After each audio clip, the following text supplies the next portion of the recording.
Greetings.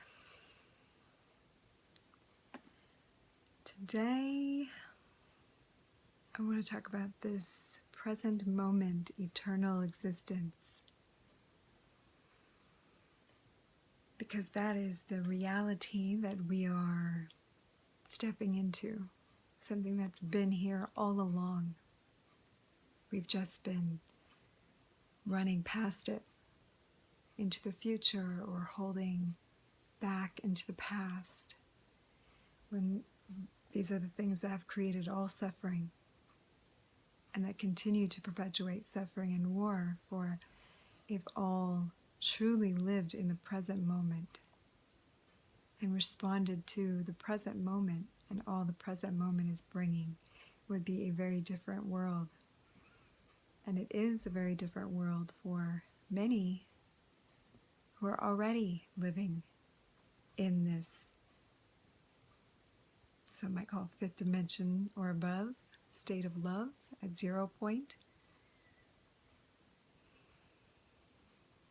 where we cancel out the illusion of linear time, linear progression. Now, we've all had the experience of it, so we can say that we've lived our past life in linearity. And it's a paradoxical statement when you realize everything's in the present moment. You realize part of you is living that now. The reality that you already remember experiencing in this present moment is part of your memory bank now. And actually, sometimes we run into those people, meaning ourself doing what we used to do and doing it in this present timeline. And so when we see that part of us, we can go, oh, that's me, not living in the present. And we can give love to that part of ourselves. That love helps collapse into the 0 point, which is the point of all creation. This is the point we are creating the new from, is the state of love at 0 point. And instead of a linear timeline of progression, of aging and disease and death and reincarnation that is cyclical, that is the wheel, that is the karmic wheel. This is what all the old traditions have spoken of and spoken in terms of, because that was the reality. And that still exists here somewhere, that potentiality. And yet there is an opening right now. You could call it a portal. You could call it alignment with the galactic center. You could call it the middle of the figure 8. You could call it luck or fate or prophecy or any number of things. But all of those words point to only one thing. That is right now. Right now, right now, right now. Whenever you're listening to this, right now. And the more we direct our attention and our thoughts, and the more of us that do,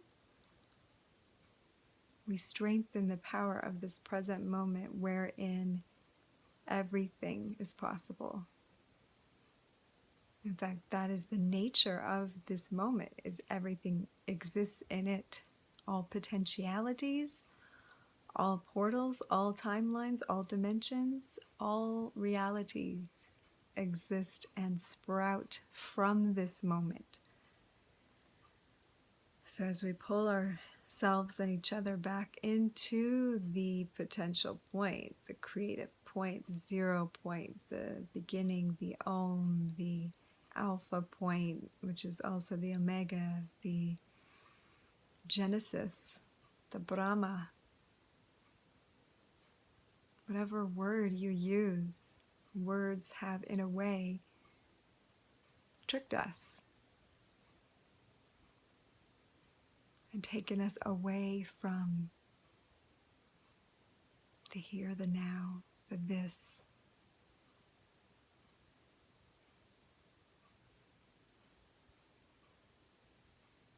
So I invite you here now to this, and to stand with me on the precipice, suppose,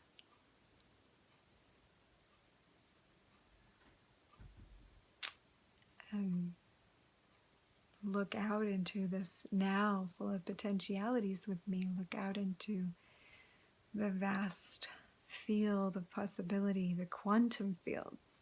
It's quantum because it's exponential, it's multidimensional. It's got all elements that are accessible, poppable, experienceable, depending on where your attention goes. And as a multidimensional quantum being who has quantum particles and whose thoughts exist at the quantum level, because we can go anywhere with our thoughts right now,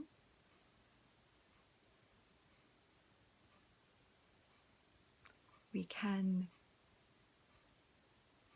choose what is this reality we see? What are we going to experience together? And the process we've been seeming to be going through what we've been calling our 2020 and beginning of 2021, though those still keep us in a linear progression thread. So I encourage us to detangle ourselves from that and use that as only a color, if you will, or a tone or a frequency that we can choose to draw with or not, but part of its job, that opportunity to see 2020 and beyond, is to get the veils completely moved away that show us we're not in linear progression anymore. We are getting to detangle from the entanglement that has been. And of course, knowing in quantum world, entanglement simply is. But there are aspects of us that are not quantumly entangled to that reality. And we are remembering those parts of ourselves, bringing ourselves into alignment and harmony with the aspects of consciousness which are unlimited and which can visualize and therefore project, attract, emit, vibe with, coalesce, bring together our common intent. So we're in a refinement stage of this, if you want to give it a block.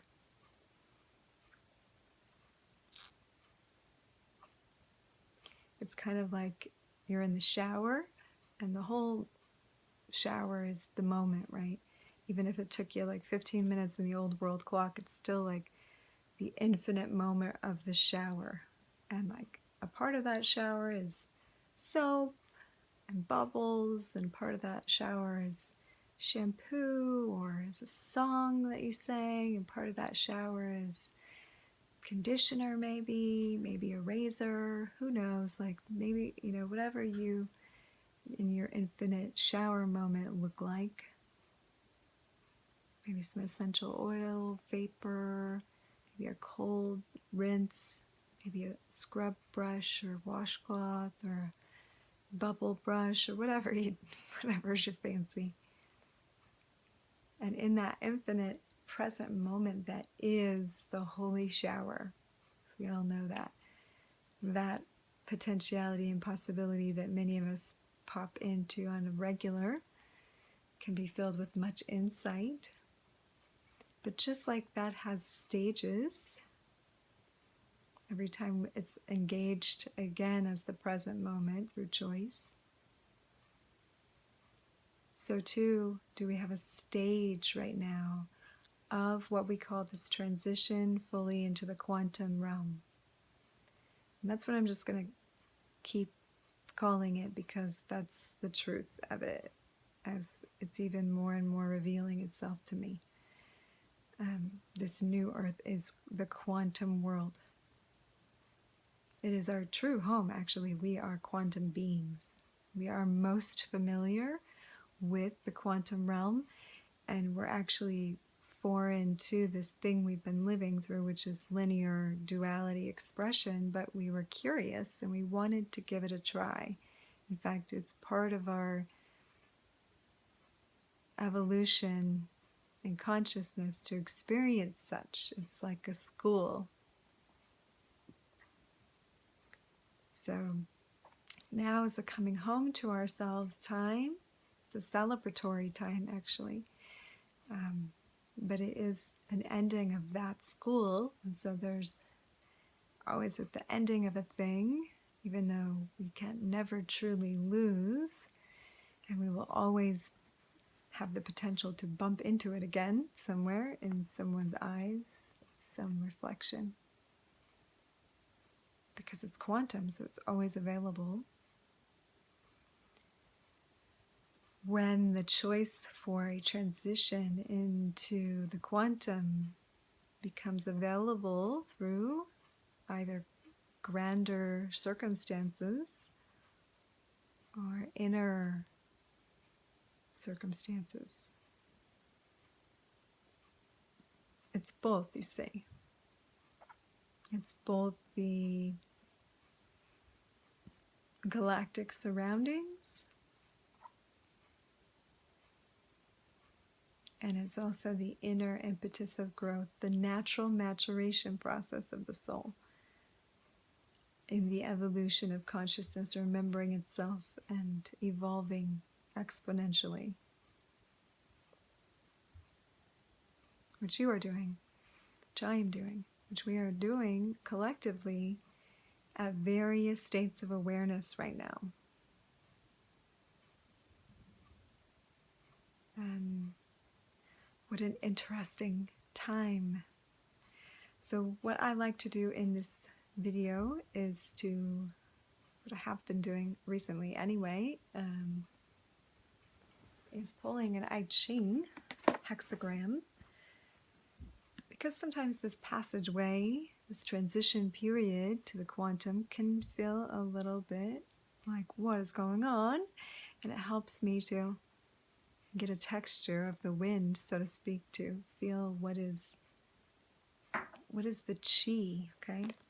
Chi is the life force, the prana, the consciousness of the one that's unfolding.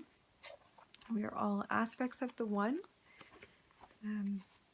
part of the one life, the one love,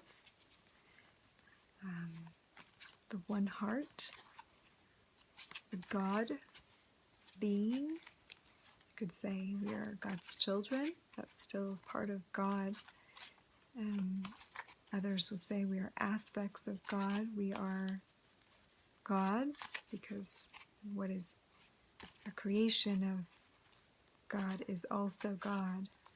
We cannot create something which we are not. So even though our creations, like you and I might create cookies or a business, it's still our creation and we are in it. It's not the totality of who we are, but it contains who we are. And much of its expression is because of who we are. So we are God beings. Of course, we're more than cookies and businesses. We are also consciousness itself. So when we look at the I Ching, this is an interface with the chi, okay? The chi of the moment, the life force as it's expressing now. And of course, I'm asking to know that on this scale of Earth, global scale, and specifically in the United States, but only because I feel that is a pivot point for the rest of the world. But again, that could shift. there's consciousness all over the globe right now that is interested, wanting, and pulling for, vying for this present moment 0-point creation for all that allows us to kind of close the book on the old story of linearity and death disease paradigm and move us into the new earth quantum world. There's lots of consciousness here that wants that. So wherever it originates in the hearts on this planet is, I say yes to that.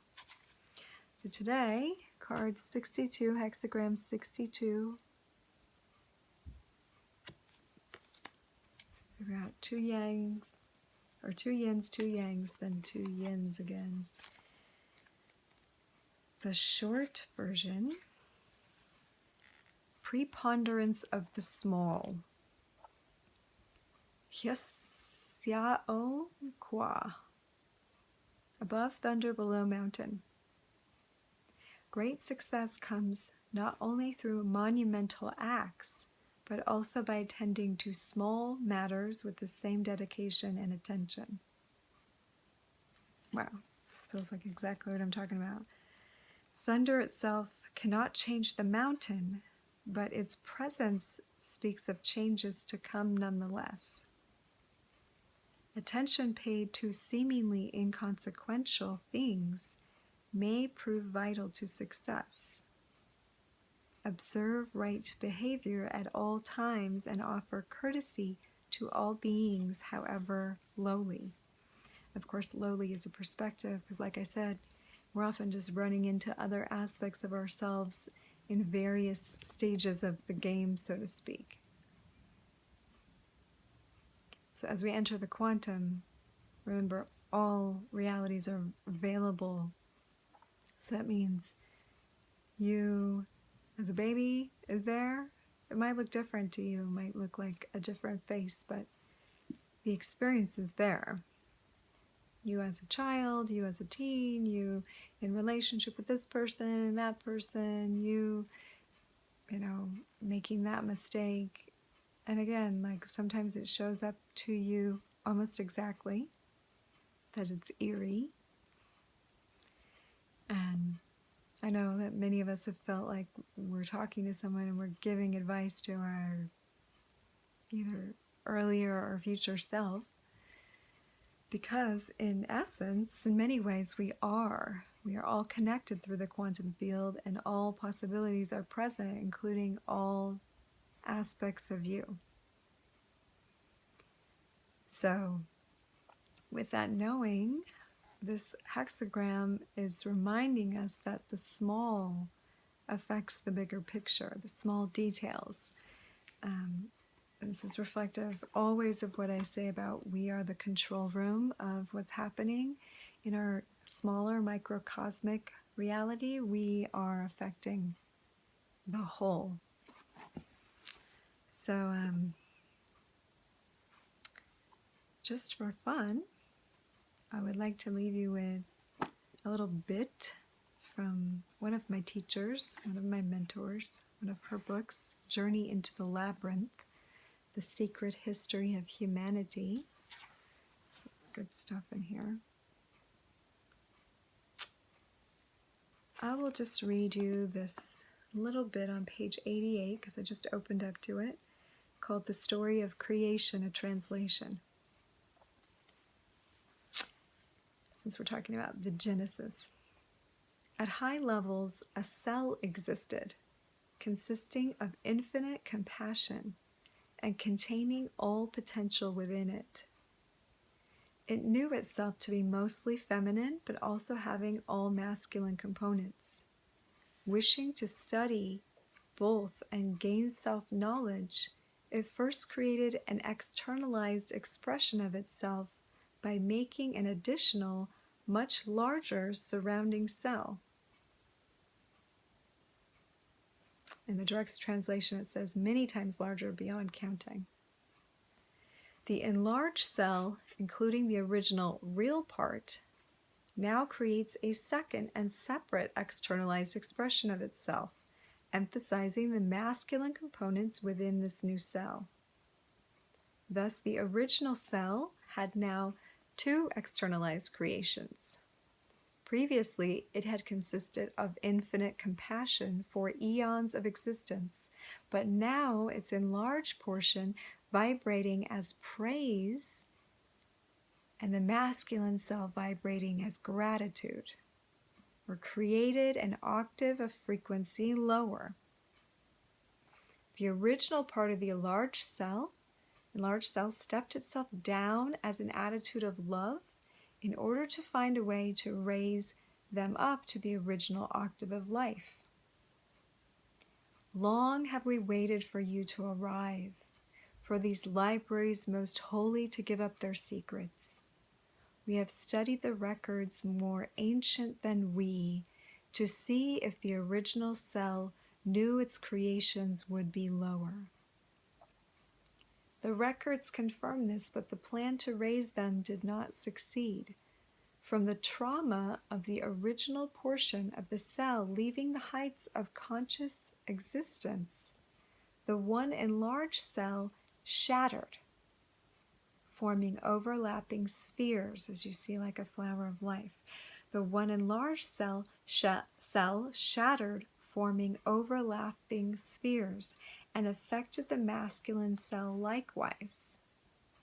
From the two cells, which would become a heart cell and a cell in the pineal gland, other cells were formed to create a body.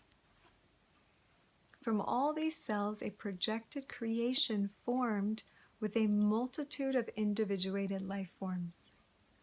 There were many dissensions and many greater falls, creating further schisms from trauma before projected life forms would develop. The causes always originated from the masculine cell in the pineal. The individuations that would eventually be created were the reflections of the schisms formed by the trauma, the portions of the Infinite Mother's heart and mind that had walled off the memories of the pain of dissension, separation, and duality formed. When the cosmic space was eventually projected, Mother projected her own image into it and created a representation of the masculine cell, the Father. This was done to study him in reasons for the fall. In each instance, as Mother formed new creations, her love for them was so strong that she was determined to find ways to raise them. Not all have taken advantage of her outstretched hand and have perished as she lifted life in an unprecedented ascension. The ancient texts are clear that Mother's dissension was voluntary and that she never has given up on bringing us home.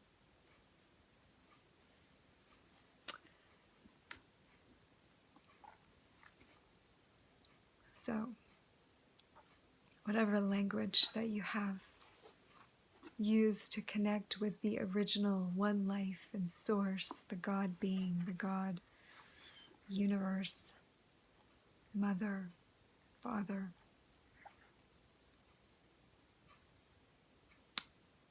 as above, so below. When we think of the source of our lives, it is in the womb of our mother. And I believe this awareness and connection has been severed in the previous reality, just like babies are cut from their placenta too soon, for the most part. And it does create a trauma, a shattering from that original point of creation. And we work much of our lives to recapitulate. And whether the mother that we have known on earth always shows us love and always invites us home, this will be dependent on her own trauma responses. But the mother of us all, meaning the original point of creation, the state of love at 0 point, the womb from which we are birthed, is calling us home to that state of love again, that original creation moment. And I think part of what's new and exciting about now and the ascension and the shift that we are in is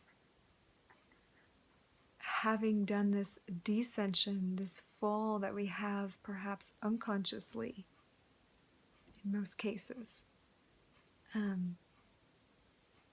that this new reality that we walk into can be done consciously with continued awareness of our connection to Source, to Mother, and how powerful that is in this quantum life, to be fully plugged in. Imagine if you were fully plugged in. It's kind of matrixy, right? You're plugged in to Source, to the womb, to the placenta, to the mother, to the power grid, to love. And you're not disconnected.